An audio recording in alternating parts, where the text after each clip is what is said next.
구독, 좋아요, 알림 설정, 댓글까지 부탁드립니다.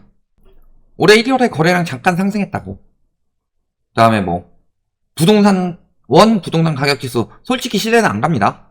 과거보다 더 신뢰가 안 가는 상황이죠. 문재인 정부 때 통계 조작했다라고 하는데, 그때는 그래도 KB에 비해서 덜 나왔을 뿐이지 추세는 같았어요. 근데 지금 KB는 떨어져도 부동산은 올라가는 기이한 상황이 벌어질 때도 있죠. 이런 것들을 토대로 조금만 기미가 나오면 또 바로 부추기기 시작합니다. 부동산 가격이 올라간다고? 그러면은 진짜 부동산 가격이 올라가게 되면은 움직임이 다르겠죠. 예를 들어서 이게 사야 할 장세다. 계속 올라갈 수 있는 폭등장이다. 그러면은 폭등장이 시작하기 전에는 돈이 많은 사람들이 먼저 움직입니다. 왜? 돈이 많은 만큼 정보가 빠르기 때문에. 그리고 경험이 많기 때문에 항상 관심을 가지고 있어서 그 정보를 빠르게 받아들이는 거죠. 그럼 돈이 많은 다주택자들이 일단은 무주택자들보다는 먼저 움직이고 있죠. 그 다음에 부동산 법인, 건설사 이런 것들이 먼저 움직이죠. 그리고 또 한 가지 생각하셔야 될 거, 부동산을 많이 보유하고 있는 부동산 업체는 아니더라도 대기업 이런 것들을 생각을 하셔야 돼요. 그런데도 지금 이런 이야기들 나오고 있죠. 장기 상승 궤도 타기 직전이 2013년과 닮았다. 왜? 금리가 그때 2013년이랑 비슷하고 전세가율이 비슷하니까. 이러면서 부추기는 이야기들이 또 나오기 시작합니다. 또 장기 부동산 상승이냐? 그럼 장기 부동산 상승이면은 저희가 다주택자나 이런 것들 이야기도 많이 했지만 기업들은 어떻게 움직여요? 대기업들. 부동산 사놓는 거잖아요. 대기업들도 부동산 해지 많이 합니다. 그러니까 이런 기사들이 뜹니다. 대기업이 불러온 부동산 시장 훈풍. 그래서 대기업들과 대규모 산업단지 조성이 지역 부동산에 미치는 영향이 크다. 용인 같은 경우 지금 SK하이닉스가 122조를 투자하는 반도체 허브와 삼성전자가 360조를 투자할 것이고, 또 충남 아산 이런 데도 연관 기업들이 둥지를 틀고 있다. 그러면서 지금 대기업들이 사는 것처럼 이야기를 하고 있어요. 근데 실질적으로 보시면 어떻다?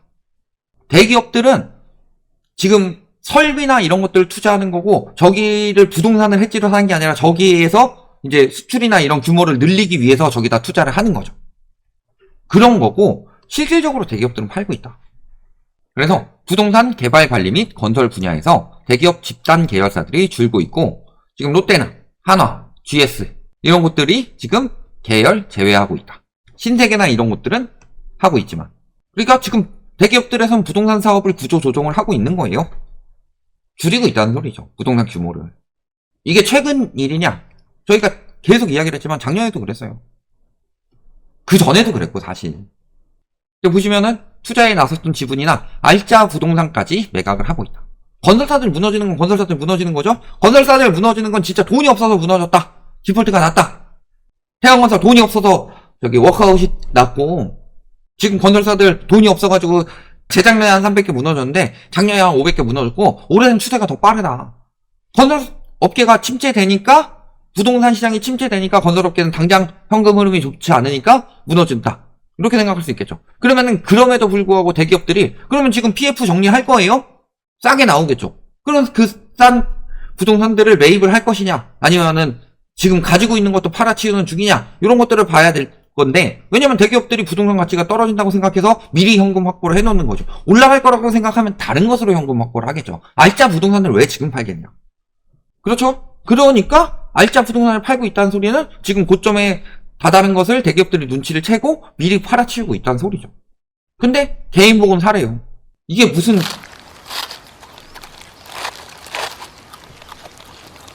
소리냐. 그러니까 실질적으로 대기업들은 어떻게 미리 팔아치우고 있는 거예요? 왜 이걸 자꾸 개인 보건 자꾸 사라고 하냐. 결국엔 부동산은 뭐예요? 누군가가 팔면 누군가가 사야 된다. 그런 거잖아요. 모든 가격 형성이 그렇게 진행이 되는 거고, 그러면은 예를 들어서 대기업들이 팔려고 할 때 가격이 뚝 떨어져 버리면 안 되죠. 파는 동안엔 가격이 버티야 하기 위해서는 뭔가 유동성이 계속 들어와 줘야지 가격이 유지가 되잖아요. 그러면 이 유동성을 받쳐주는 이것의 역할을 하는 것이 뭐였어요? 가계대출. 이게 문제인 거예요. 가계대출이. 저희가 2019년부터 가계대출 경고를 계속했어요. 코로나로 인해서 DSR이 도입돼야 될 시기에 오히려 코로나가 터져서 사람들이 대출을 더 받았죠. 문제가 더 커져버린 거예요. 사실 예전에 코로나 터지기 전에 터졌으면은 경제 위기 오더라도 심하게는 안 왔을 거다. 근데 지금은 굉장히 심하게 올 수밖에 없는 상황이 된 거예요. 그래서 그런 거고, 그러니까 저런 경제 위기나 이런 것들 대비하기 위해서 대기업들은 팔아치우기 시작하는 거고, 이런 인플레이션 해지가 안 되는 거, 부동산은 인플레이션 해지 수단이 아닙니다. 그거는 정상적일 때나 인플레이션 해지 수단이 되는 거지, 대출 유동성 많이 꼈을 땐 절대 인플레이션 해지 수단 아니에요. 위험자산이에요. 그 위험자산이 되었을 때 대기업들은 위험자산이다 싶어가지고 인플레이션이 심해질 때 팔아치우는데, 일반인들한테는 인플레이션은 화폐가치 하락이고 실물가치 상승인데 부동산은 실물이니까 부동산 가격은 오릅니다. 여러분들 미슈입니까? 미슈입니다 하면서 한 거 아니에요. 부동산 교가. 그런 거예요. 그리고 또 한 가지, 이제 대기업들 말고 사람들을 부추기기 위해서 또 많이 이야기하는 사람들 누구예요? 아, 얘네 부동산으로 돈 많이 벌었대. 누구 이야기 많이 해요? 부동산 시세 차익 누리는 연예인들 이야기를 하면서 빌라를 30억에 사서 48억에 매도했다. 18억 시세 차익 받고 또 27억에 매입한 거, 이것도 40억에 매각해가지고 시세 차익 받고, 그 다음에 168억에 매입해서 495억에 매각해서 300억대 시세 차익 받고. 그렇다. 근데 잘 생각해보세요. 연예인들이 부동산 사고 시세 차익 많이 받다고 해서 그때 매입을 해야 되냐? 유명하신 분 있죠. 예를 들어 송도에 사셨던 분, 너그 아버지 뭐 하시는지 잘 모르겠는 그분 고점에서 샀었죠. 그런 것처럼 여기도 보세요. 언제 샀어요? 샀을 때를 생각해요. 샀을 때를 보면 2008년에 샀어요. 또 언제 샀어요? 2009년에 샀습니다. 자, 2008년 고점에서 산 거고요. 2009년 데드캣 바우스 날 때 산 겁니다. 그 다음에 언제 샀어요? 2008년에 샀죠. 또 최근에 매입한 건 언제 샀어요? 2021년 6월. DSR 도입 한 달 전이죠. 고점 때 다들 산 거예요. 이게 그래요? 지금 사가지고 10년 버티면 이득 봅니다. 첫 번째, 그때는 인구가 늘어나고, 그리고 가계부채가 계속 늘어날 수 있는 상황이었죠.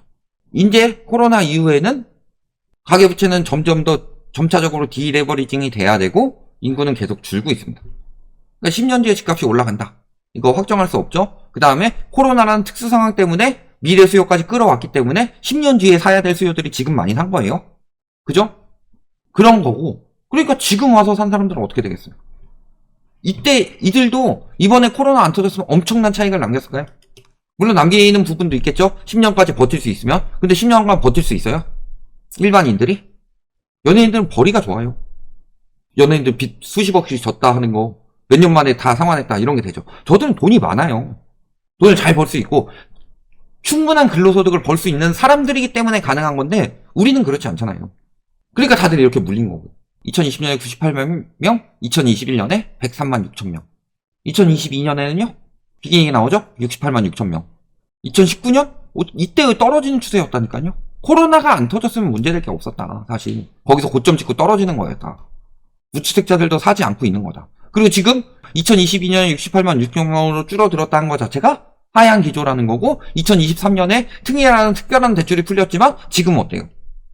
그리고 그런 동안에 다주택자들은 싸그리 팔아치웠다. 대기업들 팔고 있는 거 함구하고 그냥 집값 계속 오릅니다 이야기하고, 연예인들 누구누구 사가지고 부동산으로 돈 버는 거 봐봐라 이런 식으로 부추겨가지고 사람들이 막 사도록 만들 동안에 실질적으로 다주택자들은 재빠르게 팔고 있었단 소리예요. 21년도에 20년도엔 달랐을 것 같아요. 팔고 치는 동안에 무주택자들이 그걸 받아주도록 만든 거예요. 폭탄 돌리기죠. 폭탄 돌리기인데, 폭탄이 여기 불 붙었을 때 사는 게 맞아요? 여태 빨리 다음 사람한테 넘겨야지. 문재인 정부 이후에 집 산 사람만 해도 500만 명이 넘는다. 전체 부동산 소유자 수는 1500만인데. 근데 문재인 정부 때 거품이 꼈어요? 안 꼈어요? 코로나 이후에 거품만 빠진다. 코로나 이후만 거품이다. 2017년도에 기사 뜬 거 생각을 해보세요. 2018년도에 기사 뜬 거 생각해보세요. 2019년도에 기사 뜬 거 생각해보세요. 문재인 정부 집값 폭등시켰다는 기사들 도배를 했습니다. 그리고 2016년도에 11월에 박근혜 정부에서 최초로 규제를 들어가려고 그랬어요. 그거 딱 규제책 하나 내고 바로 탄핵당했죠. 뭐라 그랬어요? 규제에서 집값이 올라가는 게 아니라 집값이 올라가니까 규제를 한다. 집값이 올라가니까 규제를 했다는 것은 이쯤 되면은 거품이 쌓이기 시작했다는 소리예요. 2016년부터는 박근혜 정부에서도 규제를 해가지고 거품 못 쌓이게 막아야 된다. 이 이야기를 하고 있었던 거고. 이런 것들에 속아서 계속 산 거예요. 과거에도 똑같아요. 우리 과거에서 배워야 되죠. 역사를 잊은 자에게 미래는 없다고 합니다. 그런 것처럼 우리도 역사를 생각을 해야 돼요. 과거에도 저희가 과거의 실제 고점은 2006년이라고 그랬죠. 붕괴된 건 2008년부터였지만.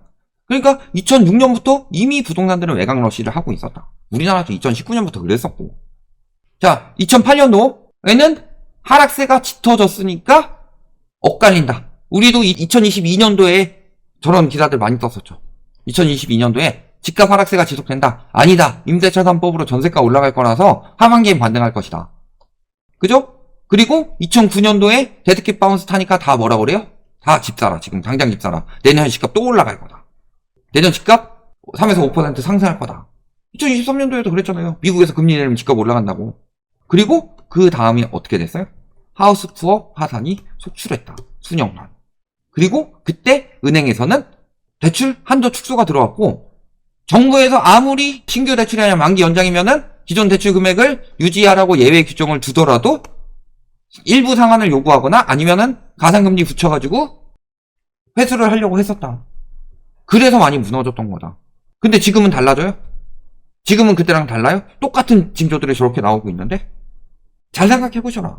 답은 과거에 다 있다. 근데 과거에 저 때는 인구라도 올라가는 상황이었고 그 다음에 미래 수요 어느 정도 끌어다 써도 지금처럼 막 2030까지 끌어다 쓰진 않았었고 부채도 지금보다 훨씬 안정적인 상황이었다. 근데 지금은 그때보다 훨씬 더 위험하다. 대기업들이 팔아치우고 있는데 뭔 깡으로 지금 사냐. 이렇게 생각하시면 앞으로 시장에 답이 보일 것입니다.